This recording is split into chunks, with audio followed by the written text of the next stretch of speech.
The war between the digital dollar and physical silver isn't coming. It began on October 31st, 2025. Most people believe the money in their bank account is a personal asset protected by the government. They see the FDIC logo and assume safety. They trust the system because they've been told to trust the system. But under a central bank digital currency regime, your money is no longer a private asset. It becomes a programmable liability of the state. You see, the moment the digital dollar goes live, the fine print rewrites the entire game. Under UCC Article 8, your ownership is redefined as a security entitlement, which means you are not the owner. You are an unsecured creditor. And in the event of a systemic reset, unsecured creditors are the first to be wiped out. The law already exists. The framework is already built. The only question is timing. Today, we forensic the 3 stages of this transition, the mathematical drain of the COMEX vaults, and why silver is being remonetized by the East to break the dollar's grip. A mandatory protocol before we open the file. This is not financial advice. I'm not a licensed advisor. The math follows a script, but your capital is your responsibility. Always conduct your own research. The digital dollar isn't being rolled out because of innovation. It's being deployed because of desperation. The date you need to understand is January 2026. By that month, the United States faces a commercial real estate maturity wall that the banking system cannot survive without structural intervention. Over 65% of the 12 billion square feet of commercial office space in the USA is currently vacant, empty towers, dead leases, zombie assets sitting on bank balance sheets waiting to implode. Which means the loans tied to these properties, the loans that were written when interest rates were near zero, are now coming due in an environment where rates have tripled. The banks cannot refinance, the borrowers cannot pay, and the collateral is worthless. You see, this isn't a liquidity problem. It's a solvency crisis dressed up as a liquidity problem. The Federal Reserve has 2 options. Let the banks collapse or print enough money to cover the hole. They will choose the second option. They always do. But here's the mechanism most people miss. Interest payments on U.S. government debt now exceed defense spending.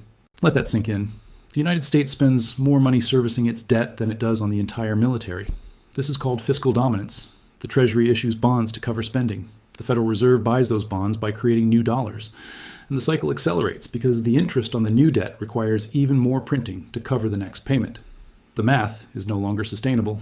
Plus, the political cost of letting regional banks fail in an election cycle is unacceptable. Which means the Federal Reserve will expand its balance sheet again. They will call it quantitative easing. They will call it emergency liquidity facilities. The name doesn't matter. The result is the same: currency debasement by design. This is where the digital dollar enters the script. The narrative being sold to the public is efficiency, faster payments, lower transaction costs, financial inclusion. But the real function of a CBDC is control. It allows the central bank to bypass the commercial banking system entirely. It allows the government to track every transaction. And it allows the state to program your money with expiration dates, spending limits, and geographic restrictions. Your purchasing power becomes a policy tool. But while the Fed is preparing the digital cage, the market is already pricing in the escape route. Silver broke its 45-year record in January 2026. It surged past $90 per ounce. Not because of industrial demand, not because of speculation, but because the East is remonetizing it as money. The BRICS nations are no longer playing the dollar game. They are building an alternative settlement system backed by hard assets. And silver, despite being ignored by Western financial media, is quietly being repositioned as a Tier 2 reserve asset in that new architecture. Which means the very commodity the United States demonetized in 1873 to centralize monetary control is now being weaponized against the dollar by the largest economies outside the Western sphere. The war isn't theoretical. The vaults are draining. The legal framework for your digital enslavement is already written. And the 2026 maturity wall is the catalyst that forces the Fed's hand.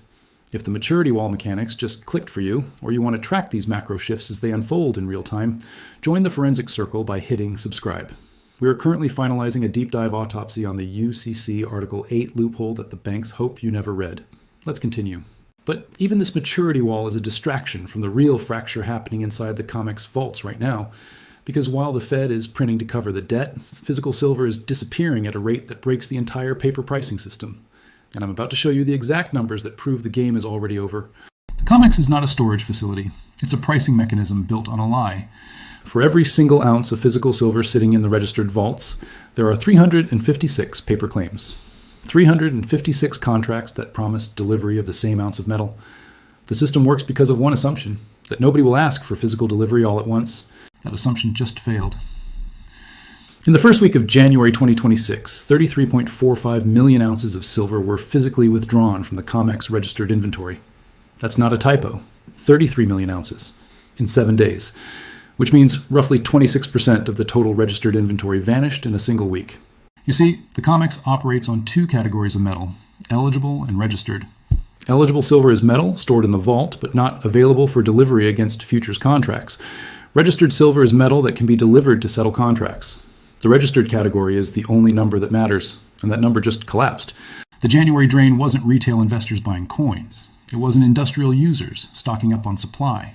It was sovereign entities and institutional buyers standing for delivery. They stopped playing the paper game. They demanded the metal, and the vaults couldn't say no. Because once you stand for delivery on a COMEX contract, the exchange is legally obligated to provide the physical metal or declare force majeure. Declaring force majeure would destroy the entire futures market overnight. It would prove that the price discovery mechanism, the benchmark that the entire world uses to value silver, is a fraud. So they delivered, they drained the vaults, and now the registered inventory sits at levels not seen since the Hunt brothers tried to corner the silver market in 1980. But here's the mechanism most people miss. When registered inventory drops below a critical threshold, the exchange enters a state called backwardation. Backwardation means the spot price for immediate delivery is higher than the futures price for delivery months or years out. This is the opposite of how commodity markets are supposed to function. It signals a physical shortage so severe that buyers are willing to pay a premium to get the metal now rather than wait. Silver entered backwardation in late 2025. It has stayed there ever since, which means the paper price you see on financial news websites is no longer tracking the physical market. The futures price is suppressed by leverage and algorithmic trading. But the physical metal, the actual bars sitting in vaults, is trading at premiums of 8 to 12% over the paper price in Shanghai, Dubai, and Singapore. The market has fractured. Paper and physical have decoupled, and the fracture is widening every single week. Plus, the mining supply cannot close the gap. It takes 10 to 15 years to bring a new silver mine from discovery to production. Exploration, permitting, financing, construction, environmental review. You cannot simply turn on a tap and flood the market with supply. The metal has to be pulled from the ground, and the ground is not cooperating. Global silver mine production peaked in 2015 at roughly 893 million ounces per year. It has been declining ever since. Meanwhile, industrial demand for silver, solar panels, electric vehicles, semiconductors has increased by 47% over the same period. The deficit is structural. The drain is mathematical, and the vaults are the canary in the coal mine. But the COMEX drain is only half the story. The real smoking gun is buried in the technical documentation of a settlement instrument most people have never heard of. It's called the unit. The unit was launched in late 2025 by the New Development Bank and the BRICS Interbank Research and Innovation Center, known by its acronym IRIUS. The stated purpose of the unit is to facilitate cross-border trade settlement between BRICS member nations without using the US dollar. The media called it a gold-backed digital currency. They were wrong. The unit is not a currency. It's a settlement instrument, a unit of account. A way to balance trade flows between economies that no longer trust the dollar as a neutral reserve asset. And buried on page 47 of the technical white paper released in November 2025 is a clause that changes everything. Silver is designated as a Tier 2 reserve asset, backing 20% of the unit's value. Let me explain what that means.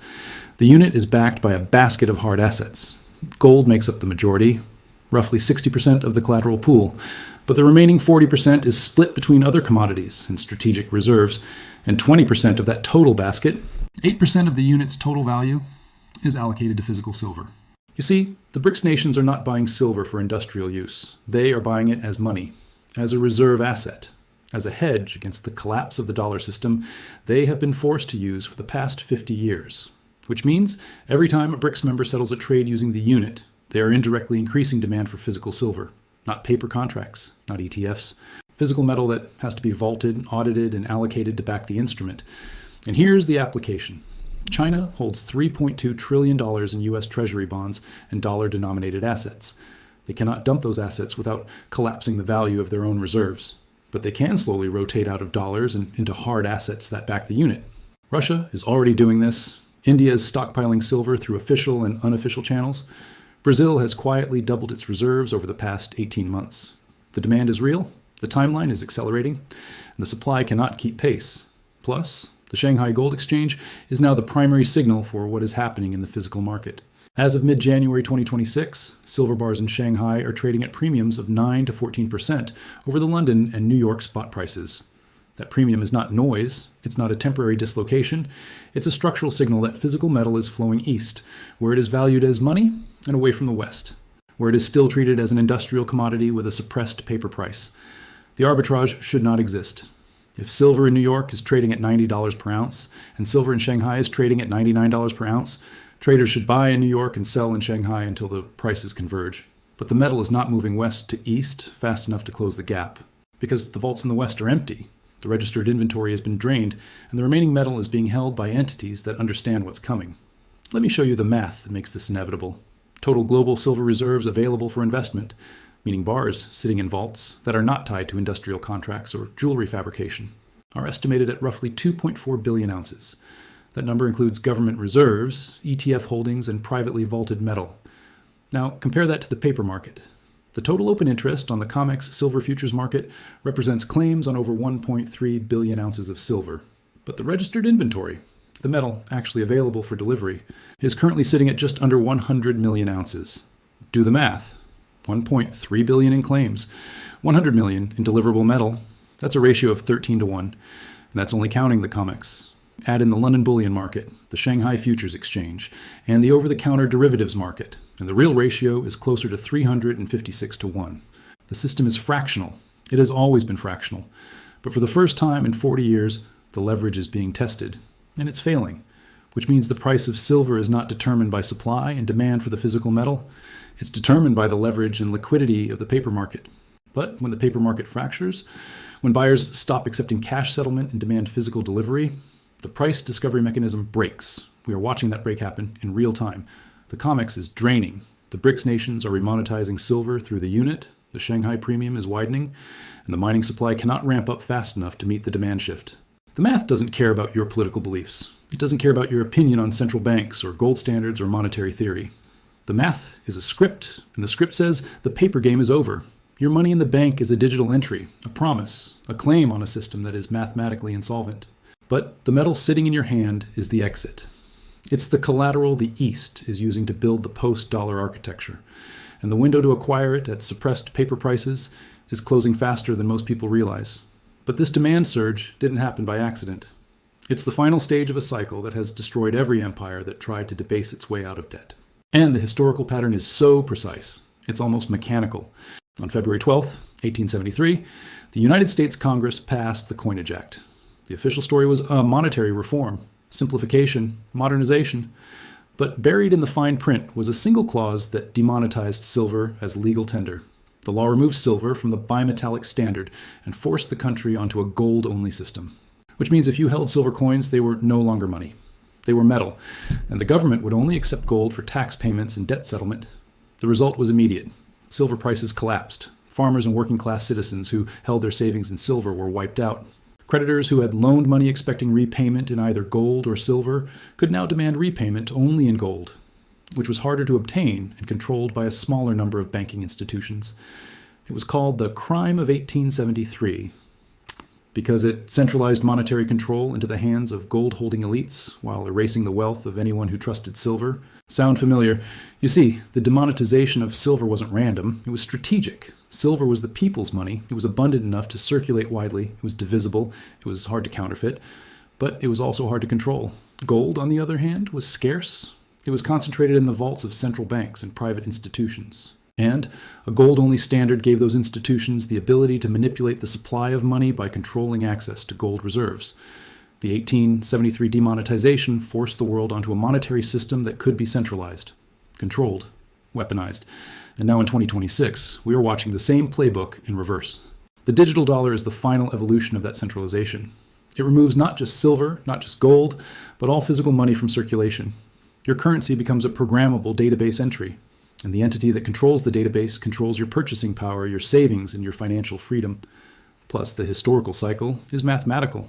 There's a pattern that has destroyed every reserve currency empire in recorded history. It has 7 stages, and the United States is currently in stage 5. Stage 1, hard money and expansion. The empire backs its currency with gold or silver. Trade flourishes, wealth accumulates. Stage 2, military overreach. The empire extends its borders and its obligations beyond what its tax base can sustain. Stage 3, deficit spending. The government borrows to fund wars, welfare, and infrastructure. Debt begins to accumulate. Stage 4, currency debasement. The empire reduces the precious metal content of its coins or prints fiat currency to cover the debt. Inflation begins. Stage 5, money printing and asset bubbles. The central bank expands the money supply to prevent default. Asset prices inflate while wages stagnate. Wealth inequality reaches extreme levels. Stage 6, loss of reserve status. Foreign creditors lose confidence. They begin settling trade in alternative currencies. The empire's money is no longer accepted abroad. Stage 7, collapse and reset. The currency hyperinflates or is abandoned. The empire fractures. A new monetary order emerges from the rubble. Rome followed this script. The denarius started as nearly pure silver. By the 3rd century, it was 95% copper with a thin silver wash. The currency collapsed. The empire fragmented. Spain followed this script. The Spanish real was backed by New World silver, but excessive spending on wars and bureaucracy forced the crown to debase the coinage. By 1641, Spain declared bankruptcy.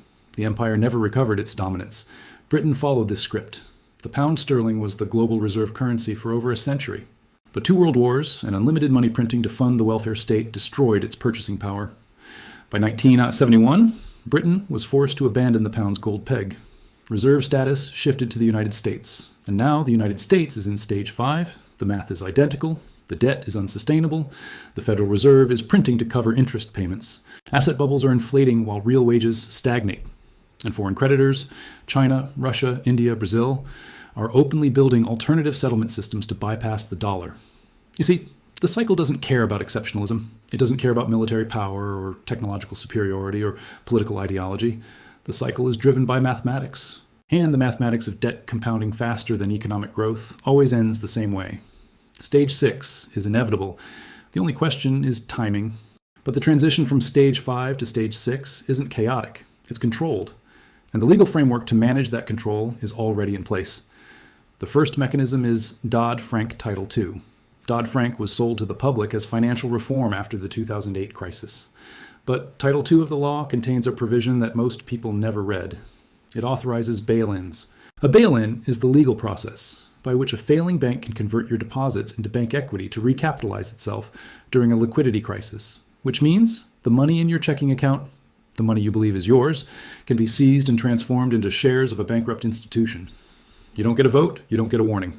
The law simply redefines your deposit as an unsecured liability of the bank. And unsecured liabilities are the first to be restructured in a solvency event. This isn't theory. It happened in Cyprus in 2013. Depositors woke up to find that accounts over 100,000 euros had been converted into bank stock. The stock was worthless. The savings were gone. The legal precedent exists. The framework is operational. And Dodd-Frank Title II ensures that the same mechanism can be deployed in the United States the moment a systemically important financial institution declares insolvency. Plus, there is historical precedent for asset seizure during monetary resets. Executive Order 6102 was signed by President Franklin Roosevelt on April 5, 1933. The order required all U.S. citizens to turn in their gold coins, gold bullion, and gold certificates to the Federal Reserve in exchange for paper dollars at a fixed rate of $20.67 per ounce. Refusal to comply was a federal crime punishable by 10 years in prison and a $10,000 fine. Once the gold was collected, the government revalued it to $35 per ounce, which means the state confiscated the gold at $20, then immediately increased its official value by 70%. The wealth transfer was direct. The public was robbed by law. The justification was national emergency. Economic stability, the greater good, sound familiar. You see, governments do not ask permission during resets. They issue orders, and those orders are backed by the legal monopoly on force. The digital dollar provides the same mechanism with even greater efficiency. No need to confiscate physical gold. No need to send agents door to door. The central bank simply programs your wallet. It sets withdrawal limits. It restricts what you can buy. It taxes transactions in real time. It expires balances that are not spent within a certain window. Your money becomes a policy tool, and you become a data point in a centrally managed economic system. By the end of 2026, over $400 billion in commercial real estate loans will mature. Most of those loans cannot be refinanced at current interest rates. Most of the underlying properties are worth 30 to 50% less than the outstanding loan balances, which means the banks holding those loans are sitting on unrealized losses that will become realized the moment the borrowers default. Plus, the U.S. Treasury must refinance roughly $9 trillion in maturing debt by the end of fiscal year 2026. That's $9 trillion in bonds that need to be rolled over into new bonds at higher interest rates. The interest expense alone will consume over $1.4 trillion of the federal budget. That's more than the entire defense budget, more than Medicare, more than Social Security. The only way to cover that expense is to print, and printing debases the currency, which accelerates inflation, which forces the Fed to raise rates, which increases the interest burden, which requires more printing. The loop is terminal. And the legal mechanisms to manage the collapse, Dodd-Frank bail-ins, digital dollar programmability, asset seizure precedents, are already written into law. The script is set, the timeline is visible, and the only variable is whether you position yourself inside the cage or outside it before the door locks. The math has already decided. The only question left is whether you have. If the mechanics of the COMEX drain just clicked for you, you've already moved ahead of 99% of the population. Most people will continue trusting the paper system until it's too late. But if you're the type of person who refuses to be a victim of the script, join our forensic circle by subscribing. We are currently finalizing a deep dive autopsy on the UCC Article 8 loophole that the banks hope you never read. Make sure you're subscribed so you don't miss the reveal when it drops. The digital dollar is the ultimate cage. It's programmable, it's trackable, it's controlled by a central authority that can freeze, tax, or expire your balance with a keystroke. It removes your ability to exit the system. It removes your ability to hold wealth outside the surveillance grid. Physical silver is the ultimate exit. It's money the East is remonetizing while the West is still pretending it is just an industrial commodity. It's the collateral backing 20% of the unit. It's the asset draining from COMEX vaults at a rate the system cannot sustain. And it's the one thing a central bank cannot print, program, or confiscate remotely. The system isn't broken. It's working exactly as designed. The debt is a mathematical certainty. The drain is real. And by 2026, the window to exit the paper game will be closed forever. The Stage 5 collapse is playing out in real time. The legal mechanisms for bail-ins and asset seizures are already in place. The BRICS nations are building the alternative. And the premium in Shanghai is telling you where the smart money is flowing. The math doesn't care if you're ready. The cycle doesn't wait for permission, and history doesn't repeat, but it rhymes with perfect precision. The script is set. The timeline is visible. The only question left is which side of the reset you'll be standing on when the cage door locks.